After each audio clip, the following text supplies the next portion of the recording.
أصبرها أتذكر إخواني الجواب وبجنة ربي أذكرها.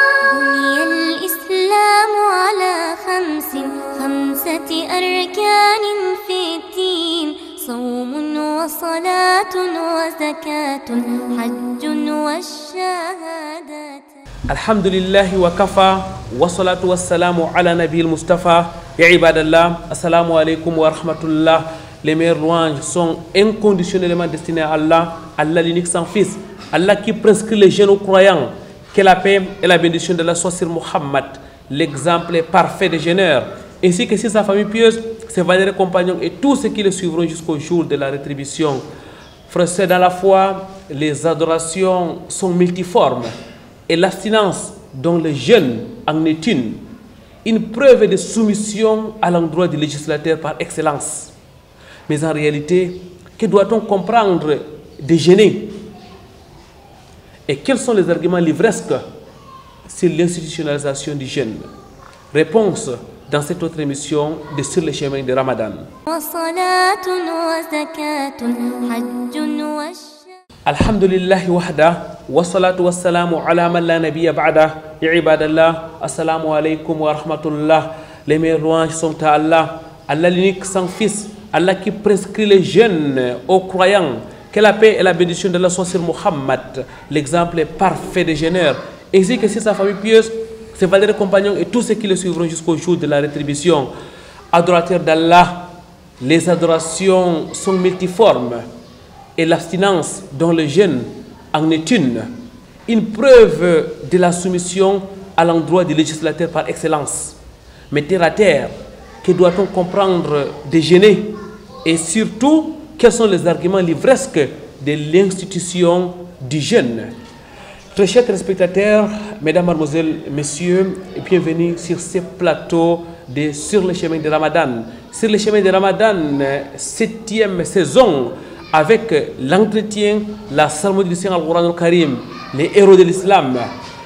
Pour commencer, écoutez la parole d'Allah donc.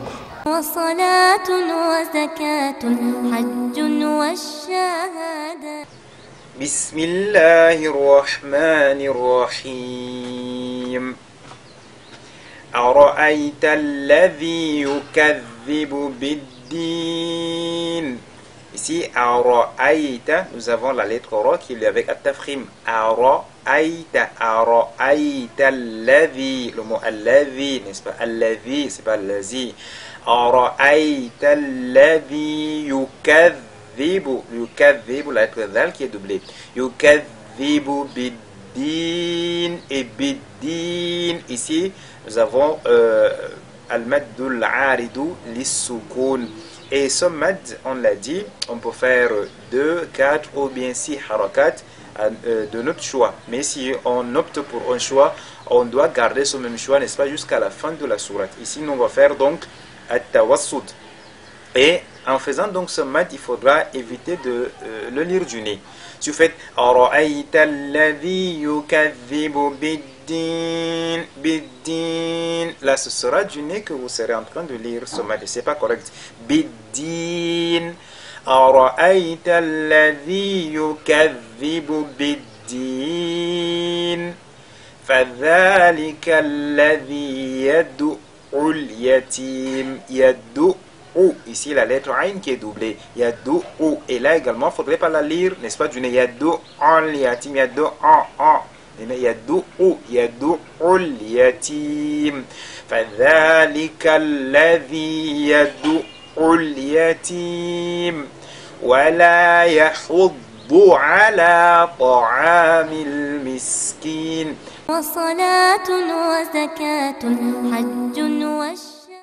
Rabbi shrah li sadri wa yassir li amri wahlul 'uqdatan min lisani yafqahu qawli.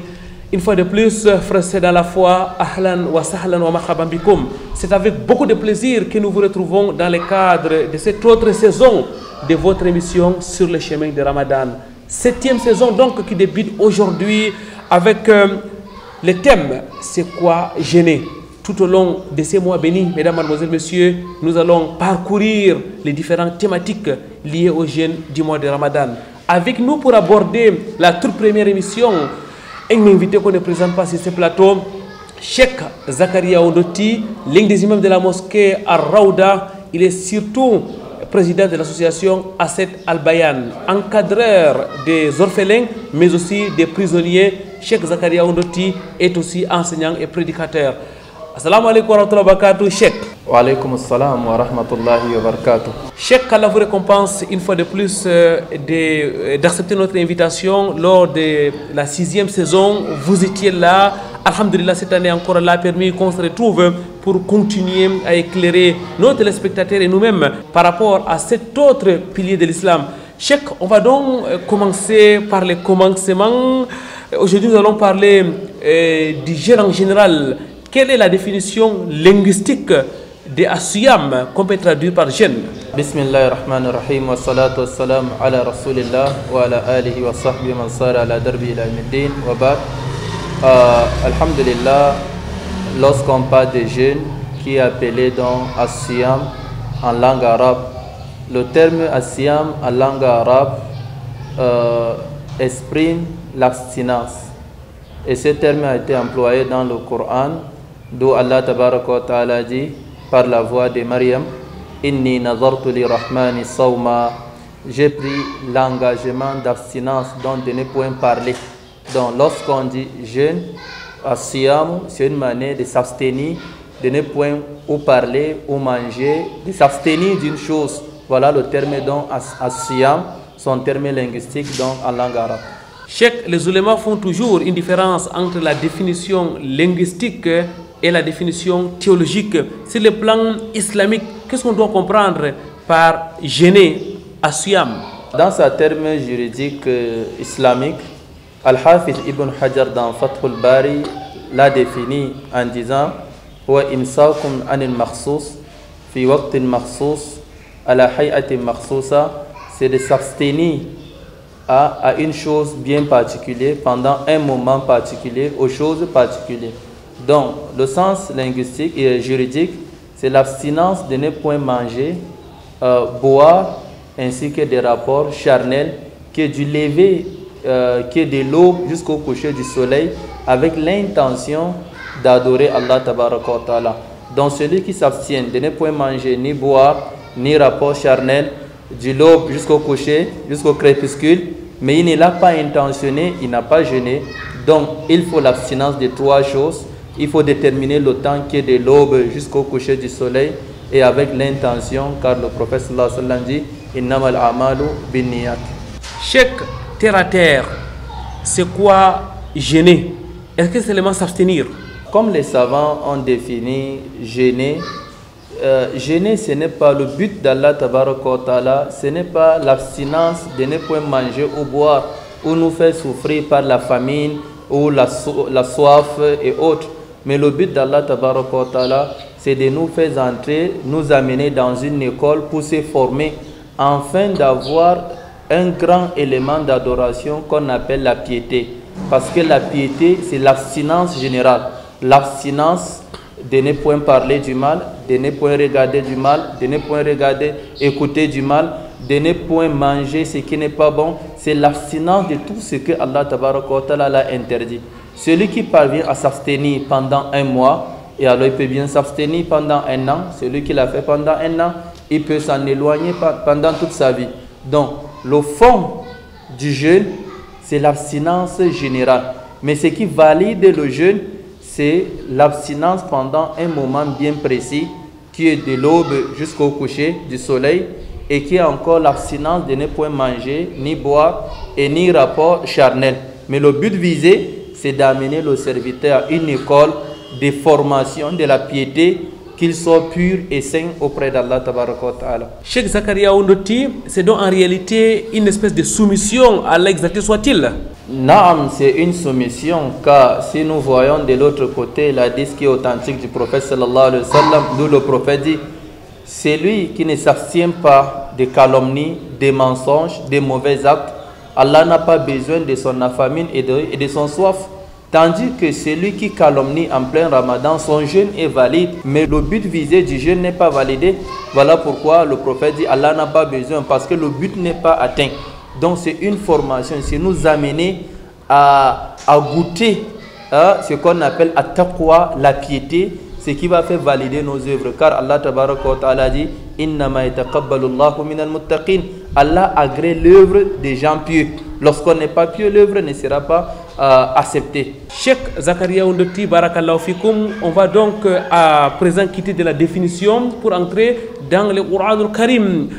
On sait qu'en islam, chaque adoration doit avoir une preuve, doit avoir les dalils. Que dit Allah exactement soit-il par rapport aux jeunes? Par rapport aux jeunes, le verset a été clair dans la sourate al-Baqarah, d'où Allah tabaraka wa ta'ala a interpellé tous les croyants. Allah dit ya ayyuhalladhina amanu kutiba alaykumus siyamu kama kutiba alal ladhina min qablikum la'allakum tattaqun. Abdullah ibn Mas'ud dit, lorsque tu attends dire ya ayyuhalladhina amanu, ô vous les croyants, et alors concentre-toi, c'est ton Seigneur qui t'appelle. Il t'appelle pour te donner une recommandation à la mettre en pratique, ou il t'appelle pour te donner des interdictions à t'éloigner. Et Allah dit kutiba alaykumus siyam, on vous a prescrit le jeûne. Kutiba huna bimana furida, on vous a prescrit comme un acte obligatoire. Et ceci, vous n'êtes pas les premiers. Allah dit kama kutiba ala alladhina min qablikum, comme cela a été prescrit à ceux d'avant vous, la'allakum tattaqun, afin d'atteindre la piété. Donc le texte du Coran est clair sur le jeûne, car pas même le jeûne, Allah parlait des principes en détail du jeûne. Quand doit-on rompre le jeûne? Quelles sont des choses pendant le mois de jeûne? Il y a des versets qui se sont alignés, je crois bien du verset 183 à 187 qui parlent du jeûne, dont le texte du Coran est clair concernant le jeûne du mois de Ramadan. Le texte est véritablement explicite en ce qui concerne l'institution du jeûne du mois de Ramadan. Frères dans la foi, nous allons introduire une autre rubrique, les héros de l'islam.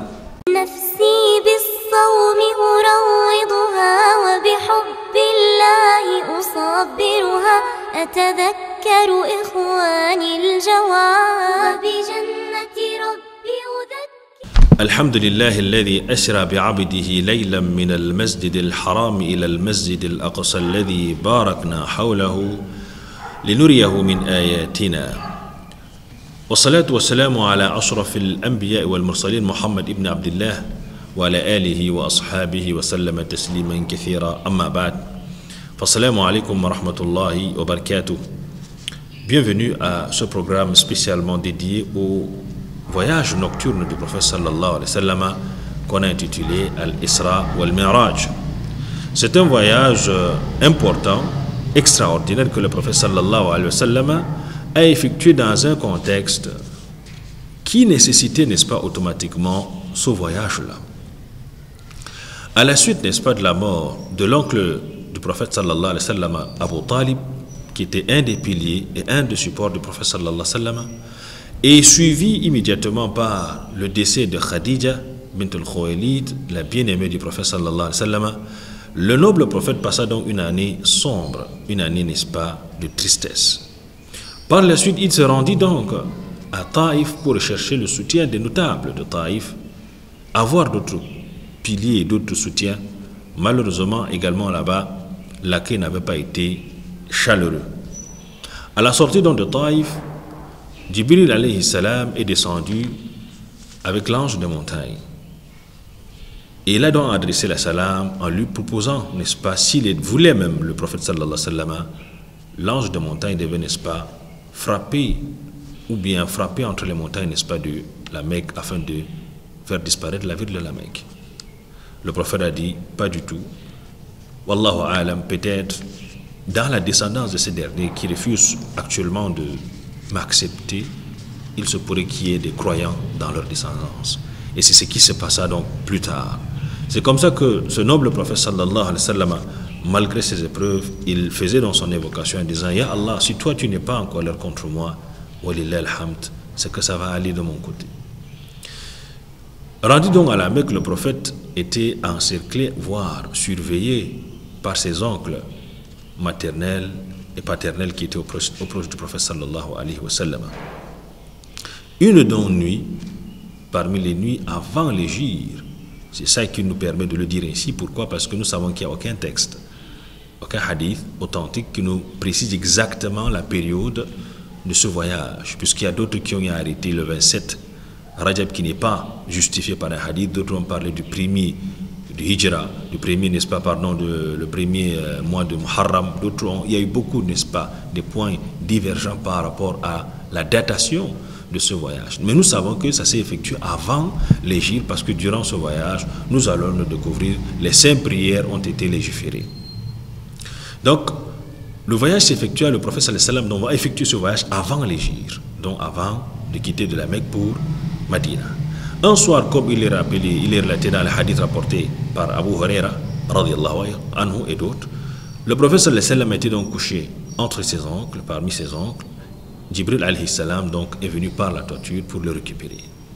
C'est comme ça qu'il amena le prophète sallallahu alayhi wa sallam au niveau de la mosquée sacrée Al-Haram pour préparer, n'est-ce pas, son voyage en compagnie de Jibril et d'Al-Buraq, cet animal qui est venu, n'est-ce pas, du paradis, que Jibril était donc venu en cette compagnie qui est entre l'âne et le mulet.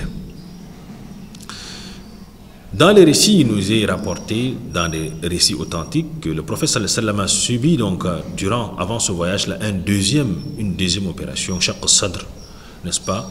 Cette fois-ci, c'est pour nettoyer sa poitrine, parce qu'il a subi, n'est-ce pas, la première opération lorsqu'il avait l'âge de 4 ans, où les 2 anges étaient, n'est-ce pas, venus nettoyer son cœur. Mais cette fois-ci, il a donc reçu, n'est-ce pas, une deuxième opération pour nettoyer sa poitrine par rapport, n'est-ce pas, à ce voyage en altitude qu'il devait donc effectuer. Ainsi donc, le prophète sallallahu alayhi wa sallam a entrepris dans ce voyage. Je rappelle qu'Allah a confirmé, n'est-ce pas, cette opération chirurgicale par cette sourate, la sourate al-Nashr. Alam nashrah laka sadrak wa wada'na anka wizrak. Allah donc a symbolisé donc cette opération avec ce verset en disant: n'avons-nous pas eu à t'ouvrir la poitrine? Donc l'ouverture de cette poitrine est une preuve, n'est-ce pas, de cette opération qui a été effectuée sur le noble prophète sallallahu alayhi wa sallam pour le préparer pour ces grandes éventualités. Ainsi donc, le prophète entreprit donc le voyage avec Jibril alayhi salam, quittant donc de la Mecque pour Masjid al-Aqsa, la mosquée, n'est-ce pas, de Jérusalem. Retour sur ce plateau de Sur le chemin de Ramadan. Mesdames, Mademoiselles, Messieurs, aujourd'hui, nous nous arrêtons sur la définition du jeûne. Cheikh Zakaria Ondouti, avec vous, nous avons déjà compris en quoi consiste le jeûne. Nous sommes à présent d'interroger le Coran al-Karim. Vous avez parlé d'une série de versets, Cheikh, notamment le tout premier verset qui institue le jeûne. Ya ayyuhallazina amanu kutiba alaykumus siyam kama kutiba alal ladzina min qablikum la'allakum tattaqun. Cheikh Zakaria Ondouti, lorsqu'on s'arrête sur ce verset, on ne voit pas la mention du mois de Ramadan. Non, vous savez, dans la science du Coran, il y a des termes qui sont venus globaux et le prophète sallallahu alayhi wa sallam s'en charge de préciser tous les condensés ou les versets globaux du Coran. Allah dit Kutiba alaykum siyam. Mais ce siyam là, Allah tabaraka wa ta'ala, il s'est d'abord s'en charger de préciser. Il a dit Shahru Ramadan alladhi unzila fihi al-Qur'an. Le mois de Ramadan est le mois auquel Allah a descendu le Coran. Fi hudal linnas wal bayyinat. Et ce verset qu'Allah parle, ça se trouve arrangé, aligné, qui parle toujours de la même chose. Et le prophète sallallahu alayhi wa sallam a exprimé, a enseigné, a commenté le verset pratiquement en jeûnant pendant le mois de Ramadan, ainsi que ses compagnons. Donc, le jeûne est pendant le mois de Ramadan avec consensus. Donc, en dehors du Coran, la sunna et le consensus. Jazakumullahu khairan pour ces précisions. On va à présent entrer dans l'autre source de l'islam. Au-delà du Coran al-Karim, il y a les hadiths du prophète Muhammad sallallahu alayhi wa sallam.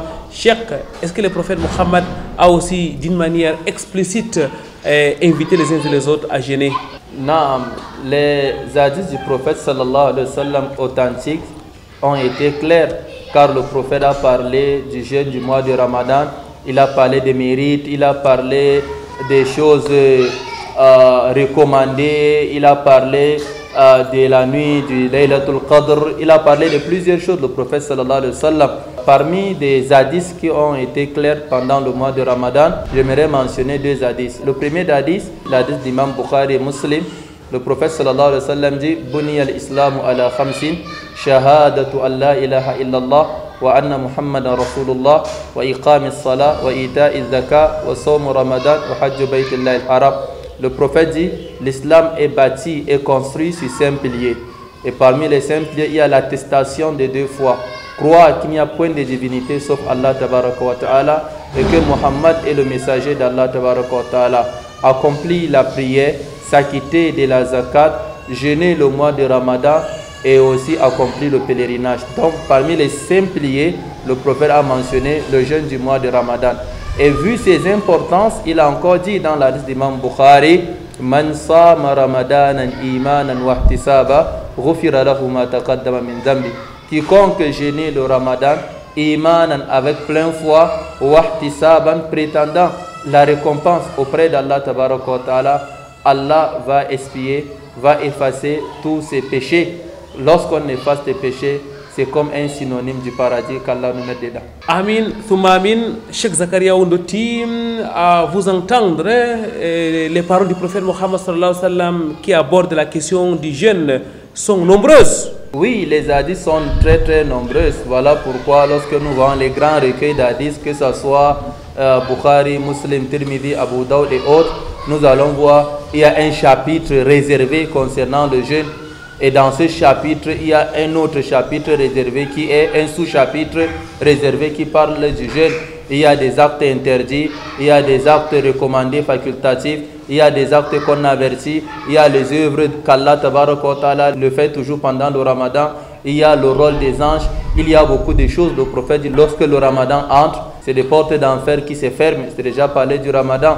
Le prophète a parlé de ses mérites. Le prophète a parlé de plusieurs choses dont les hadiths sont vraiment innombrables, sont vraiment nombreux. De ces hadiths, Cheikh Zakaria Ondoti, on peut conclure sans risque de se tromper que le jeûne est obligatoire pour les croyants qui ont la capacité de le faire.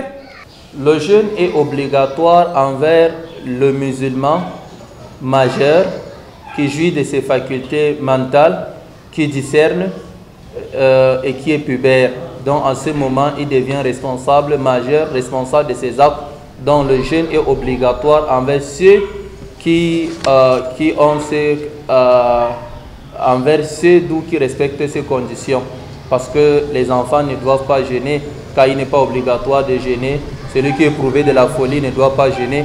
Donc il faut le musulman, le pubère, jouir de ses facultés mentales, et le résident de la ville, car le voyageur n'est pas obligé de jeûner, ainsi que le malade, lui aussi n'est pas obligé de jeûner.